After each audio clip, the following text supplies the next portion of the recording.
اعوذ باللہ من الشیطان الرجیم بسم اللہ الرحمن الرحیم۔ ہم کو عبداللہ بن یوسف نے حدیث بیان کی،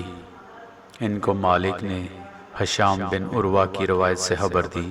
انہوں نے اپنے والد سے نقل کی، انہوں نے ام المومنین حضرت عائشہ صدیقہ رضی اللہ عنہا سے نقل کی۔ آپ نے فرمایا کہ ایک شخص حارث بن حشام نامی نے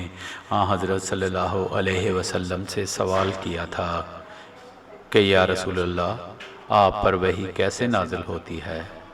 آپ صلی اللہ علیہ وسلم نے فرمایا کہ وحی نازل ہوتے وقت کبھی مجھ کو گھنٹی کی سی آواز محسوس ہوتی ہے اور وحی کی یہ کیفیت مجھ پر بہت شاق گزرتی ہے۔ جب یہ کیفیت ختم ہوتی ہے تو میرے دل و دماغ پر اس فرشتے کے ذریعے نازل شدہ وحی محفوظ ہو جاتی ہے، اور کسی وقت ایسا ہوتا ہے کہ فرشتہ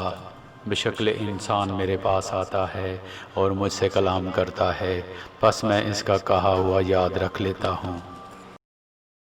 حضرت عائشہ رضی اللہ عنہا کا بیان ہے کہ میں نے سخت کڑاکے کی سردی میں